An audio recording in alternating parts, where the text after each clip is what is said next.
to the Strand, and even down to the river.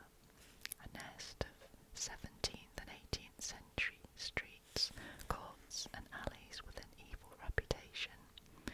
A popular legend claimed that an unlucky wayfarer had entered Portugal Street on his way to the Strand and had never emerged, his ghost still searching for a way back to civilization. Still moving east, touching the northwest border of the city, lay the teeming thieves' quarter of Saffron Hill, Chick Lane and Field Lane. At the back of the stinking River Fleet, freshly washed silk handkerchiefs, loot from an army of pickpockets, would hang on poles and lines across Field Lane as thick as oak leaves in summer. Then the impenetrable nest of courts and alleys around Turnmill Street, Clerkenwell, which contained Jack Ketch's warren. South of this came Smithfield, older than St. Giles or Saffron Hill, and hardly more respectable. Scarcely, too, with its barbaric cattle market, less filthy. Then, moving east again, the old and very poor area between Barbican and Whitecross Street and Golden Lane, St. Luke's. Bishopsgate and Shoreditch, the ancient road to Cambridge, at the eastern edge of the city, mark the beginnings of the east end of the town. Along this old highway from Shoreditch to the river were a mass of overgrown villages, grafted to London mainly in the 17th century, still with some housing predating the Great Fire of London of 1666. In the north lay the ragged old the Nickel Street district of Shoreditch, and southwest Bethnal Green. South of that, Spitalfields and the Thieves' Quarter around Flower and Dean Street, Wentworth Street and Rose Lane. Here, Petticoat Lane was the eastern distribution centre for stolen goods, as Field Lane was further west. South of that, Whitechapel, were scores of slaughterhouses added to the mayhem, and with a warren of lawless courts and alleys around Rosemary Lane and East Smithfield. Between that and the Thames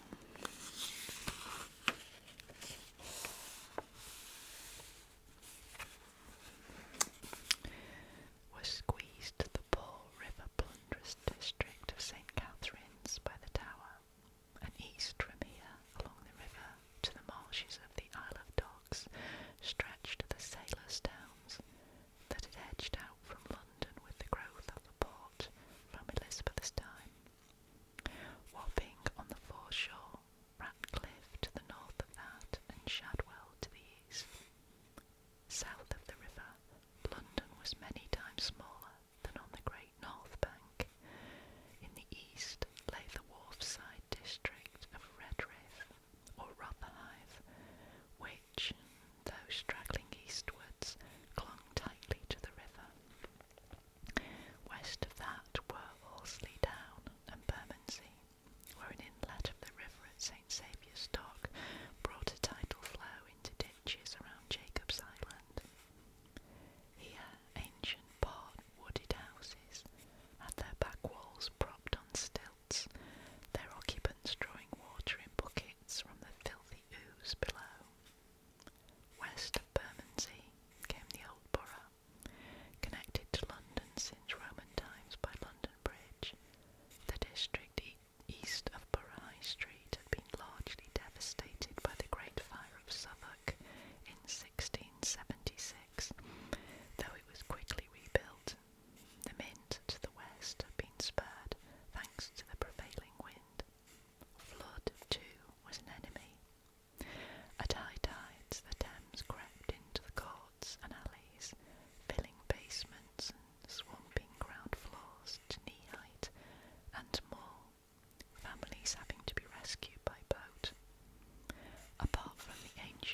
most especially in the west. In this west end of the town, several great new towns had been added to the capital in a giant push westward, as aristocratic family landholdings were exploited for development. Bloomsbury, on the Bedford estate, was begun at the end of the 17th century and had been building northwards and westwards to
1,700 years, there had been just one permanent river crossing. In 1800, London Bridge was still Peter de Gold Church's near immortal structure, finished in 1209.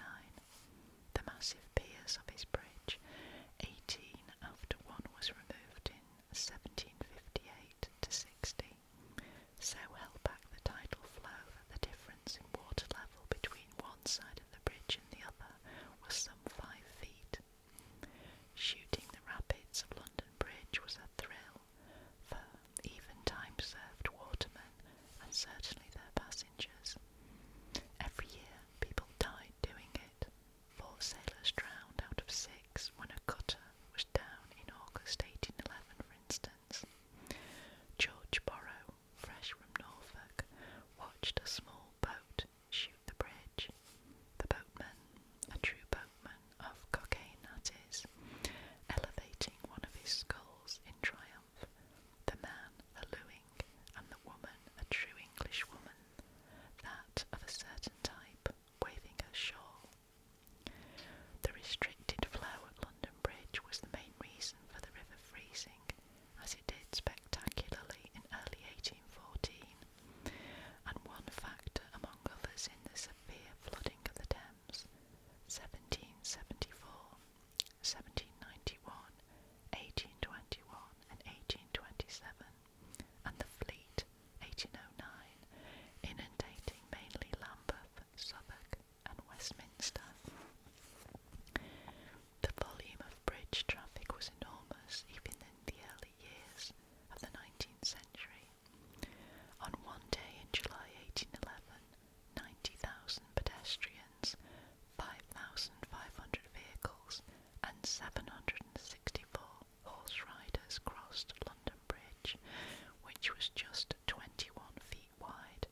this sustained its very means of existence. And already in 1800, cross-cutting these four swathes of the metropolis were some specialist neighbourhoods of long-standing law and letters near Temple Bar at the western edge of the city, bookselling and publishing at Paternoster Row by St. Paul's, silk weaving in Spitalfields and Bethnal Green, leather curing in Bermondsey, and half a dozen more that would be greatly multiplied as the new century matured.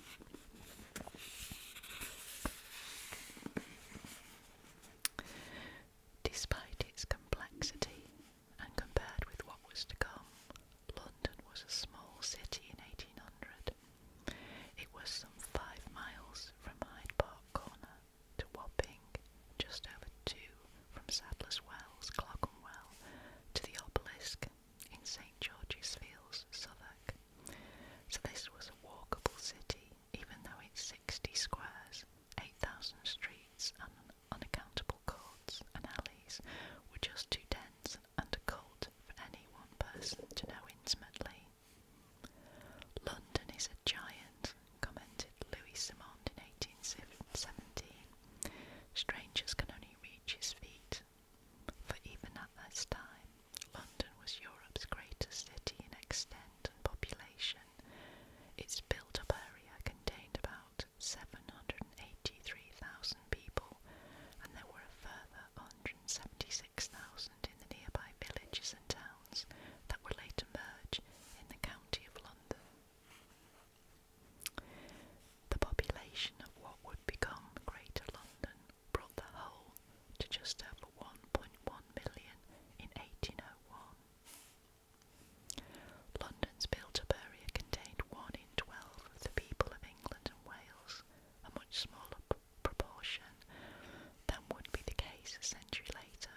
Mrs. Lynn Linton, recalled that around 1830 a south-going coach ran twice a week through Eden, Cumberland, and the journey took 3 days and 2 nights.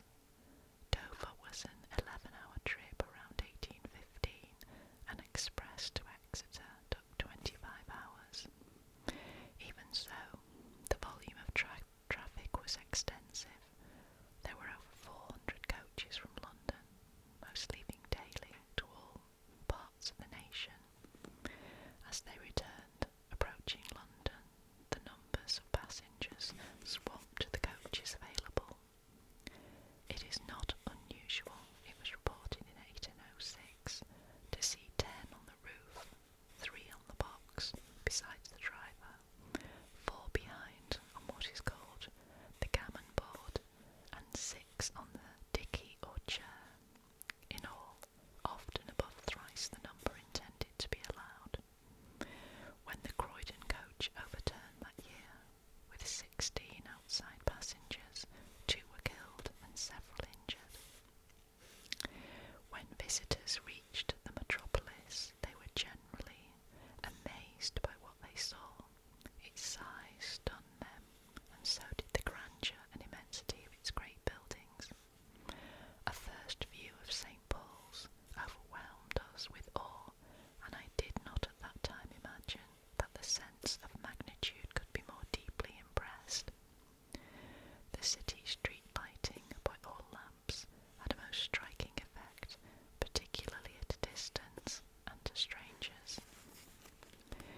Even the primitive road surfaces and paving and litter picking were considered exemplary compared with elsewhere, at least in the smarter parts of the town, and London's discomforts could impress as greatly as its tumult and blaze, most notably its smoke and fog. The approach of London could be smelled and tasted on the wind for miles away, and the whiff of smoke could always distinguish a London letter on putting it to the nose. More impressive perhaps than all of these were Londoners themselves. Their sharpness, showiness, fashion consciousness, arrogance, and liveliness were admired or despised, but could not be ignored. So Bob Tally-Ho, the country cousin of Tom Dashell in real life in London 1821, is made to say, if an acquaintance with London is to give a man these airs of superiority, this ascendancy, elegance of manners, and command of enjoyments, why, London for me. William Jerdan thought a lad of 16 or 18, educated in the country, knew less of other life than a smart English child brought up in the capital of only 8 or 10 years old, and the superiority of metropolitan society cannot be disputed, and its more enlarged and liberal modes of thinking and acting, wrote Cyrus Redding, a Cornishman who came to London aged 20 in 1805. London's place in the nation enlarged as the nation itself grew in population and extended its influence around the world. London would become like Rome, its only true forebear in history, with which it was much compared at the time, the imperial city, but before it could don the purple, the metropolis had to be made fit for the task. Cyrus Redding, who wrote his compliment to metropolitan society in 1858, concluded, but neither then nor now had I or have I any affection for blackened brick walls, interminable streets, rattling vehicles, howling costermongers, wretchedness, poverty and vice, made more deplorable and vicious by close contact with dissipation, wealth and luxury. Many of Redding's criticisms